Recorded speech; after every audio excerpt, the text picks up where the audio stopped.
KSR ക്ലാസ്സിലേക്ക് സ്വാഗതം. നഷ്ടം നികത്താൻ ജീവനക്കാർക്ക് നൽകുന്ന 6 ഇനങ്ങളെ പറ്റിയാണ് ഇന്നിവിടെ പറയുന്നത്. ആമുഖമായി എങ്ങനെയാണ് നഷ്ടം ഉണ്ടാകുന്നത്, ആ നഷ്ടം എങ്ങനെ പരിഹരിക്കാം. ചില സാഹചര്യങ്ങളിൽ ജീവനക്കാർക്ക് ഡ്യൂട്ടി ചെയ്യുമ്പോൾ അവരുടെ പണം ചെലവഴിക്കേണ്ടതായി വരും. അത് ആ സാഹചര്യം അവസാനിക്കുന്നതോടുകൂടി ഇല്ലാതാവും. നഷ്ടം പരിഹരിക്കാൻ നൽകുന്ന ആദ്യത്തെ ഇനവും പ്രധാനപ്പെട്ട ഇനവും, ഒന്നാമത്തേത്, അത്യാവശ്യ സാധനങ്ങളുടെ വില വർദ്ധിക്കുകയും ബേസിക് പേയിൽ ഒരു വേലിയിറക്കം തന്നെ സംഭവിക്കുകയും ഉണ്ടാകുമ്പോഴുള്ള നഷ്ടമാണ്. ക്ഷാമബത്ത എന്ന പേര് സൂചിപ്പിക്കുന്നത് പോലെ അതിനൊരു ഹിസ്റ്ററി ഉണ്ട്. ബ്രിട്ടീഷുകാർ ഇവിടെ ഭരിച്ചുകൊണ്ടിരുന്നപ്പോൾ ബേസിക് പേ വളരെ തുച്ഛമായിരുന്നു.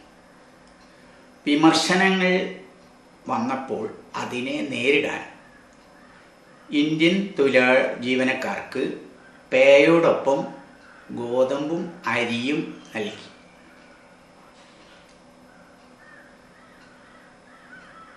എന്നാൽ ഇത് പിന്നീട് വലിയ ബുദ്ധിമുട്ടായി തോന്നിയപ്പോൾ ഒരു ചെറിയ തുക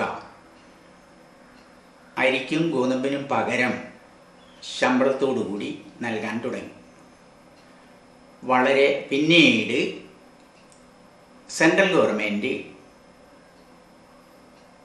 ഒരു പ്രത്യേക വിഭാഗത്തെ നിയമിച്ച് ഇന്ത്യയിലുടനീളമുള്ള അത്യാവശ്യ സാധനങ്ങളുടെ വില നിലവാരം കണക്കാക്കാൻ തുടങ്ങി. അങ്ങനെ എസൻഷ്യൽ കമ്മോഡിറ്റീസിൻ്റെ വില 8 പോയിന്റിൽ കൂടുതൽ വർദ്ധിക്കുമ്പോൾ ഒരു DA സെൻട്രൽ ഗവൺമെൻറ് ജീവനക്കാർക്ക് നൽകാമെന്നായി. എല്ലാ സ്റ്റേറ്റുകളും കേരളമടക്കം ഇത് അംഗീകരിക്കുകയും തുടരുകയും ചെയ്യുന്നു. ക്ഷാമബത്ത ബേസ് ചെയ്യുന്നത് ബേസിക് പേ ആണ്. അത്യാവശ്യ സാധനങ്ങളുടെ വില നിലവാരം എന്ന പ്രശ്നം ഇപ്പോഴും തുടരുകയും നിലനിൽക്കുകയും ചെയ്യുന്നതുകൊണ്ട് ക്ഷാമബത്തയും തുടരും. പേ റിവിഷൻ ടൈമിൽ അത് ബേസിക് പേയോട് കൂട്ടിച്ചേർക്കാറുണ്ട്. രണ്ടാമതായി നഷ്ടം നികത്താൻ നൽകുന്ന തുക, ഗവൺമെൻറ് ജീവനക്കാർ അവരുടെ ഹെഡ്ക്വാർട്ടേഴ്സിൽ ജോലി ചെയ്യുമ്പോൾ അവർക്ക് താമസ സൗകര്യം വേണം. അത്യാവശ്യ ഡിപ്പാർട്ട്മെൻറ്റിലെ ചില വിഭാഗങ്ങൾക്ക് മാത്രമേ ഈ സൗകര്യം ഇപ്പോൾ നൽകാൻ ആവുന്നുള്ളൂ. ഇങ്ങനെ താമസ സൗകര്യം നൽകാത്തവർക്ക് വേണ്ടി ഒരു ഹൗസ് റെൻ്റ് അലവൻസ് അത് നഷ്ടം നികത്താൻ നൽകുന്നു. ഇത് പഞ്ചായത്ത്, മുനിസിപ്പാലിറ്റി, കോർപ്പറേഷൻ ഇവയിലെല്ലാം എക്സ്പെൻഡിച്ചർ വ്യത്യസ്തമാണ്. അതുകൊണ്ട് വ്യത്യസ്തമായ നിരക്കിലാണ് നൽകുന്നത്. ഗവൺമെൻറ്റിന് വേണമെങ്കിൽ ഇത് മാറ്റാം. ഗവൺമെൻറ് അംഗീകരിച്ച നിരക്കിൽ മാത്രമേ ഇത് അർഹമാവുകയുള്ളൂ.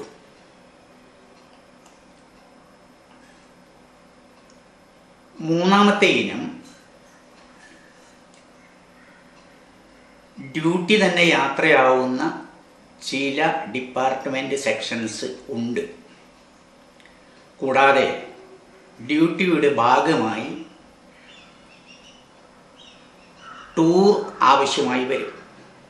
അപ്പോൾ സ്വന്തമായ പണം ചിലവഴിക്കേണ്ടതായി വരും. ഇങ്ങനെ ഉണ്ടാവുന്ന ചെലവുകൾ, അതായത് വാഹന ചാർജ്, താമസ ചാർജ്, ഇൻസിഡൻ്റൽ എക്സ്പെൻസ് എന്നിവ കോമ്പൻസേറ്റ് ചെയ്യും. ഒരു ട്രാൻസ്ഫറാണ് വരുന്നതെങ്കിൽ വ്യക്തിപരമായ ചെലവിന് പുറമെ ഫാമിലി ചെലവുകൾ കൂടി വരും. അപ്പോഴും വാഹന charge, personal effect, loading and unloading charge, incidental expense എന്നീ ചാർജുകളും കോമ്പൻസേറ്റ് ചെയ്യും. എല്ലാ എക്സ്പെൻഡിച്ചറുകളും KSRലെ പാർട്ട് 2 അനുസരിച്ച് റെഗുലേറ്റ് ചെയ്യും. ഇപ്പോൾ അത് ശമ്പള കമ്മീഷൻ.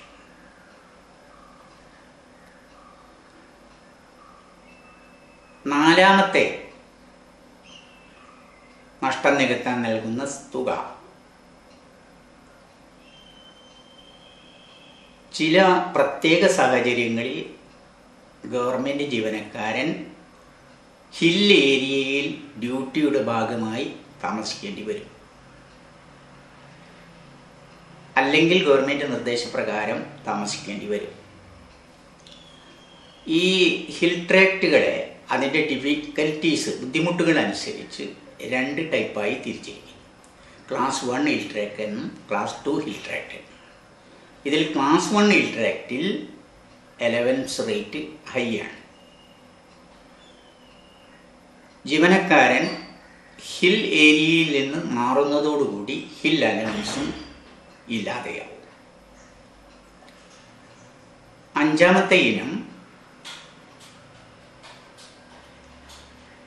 ചില ഡിപ്പാർട്ട്മെൻറ്റുകളിൽ ഡ്യൂട്ടി ടൈമിൽ യൂണിഫോം ധരിക്കേണ്ടതുണ്ട്.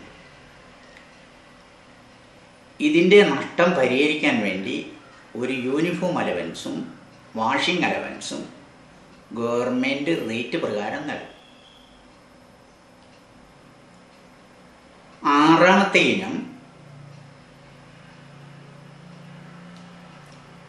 ചില ഡിപ്പാർട്ട്മെൻറ്റുകളിലെ ഡ്യൂട്ടി ഭാഗികമായെങ്കിലും റിസ്കി നേച്ചറിലായിരിക്കും. ഈ ഐറ്റങ്ങളിൽ കൂടുതൽ റിസ്കിയും രോഗസാധ്യതയുള്ളവയെയും ക്ലാസിഫൈ ചെയ്ത് അവയ്ക്ക് ഒരു റിസ്ക് അലവൻസ് നൽകും. ഈ അലവൻസും ഗവൺമെൻറ് റെറ്റ് പ്രകാരമായിരിക്കും നൽകുന്നത്.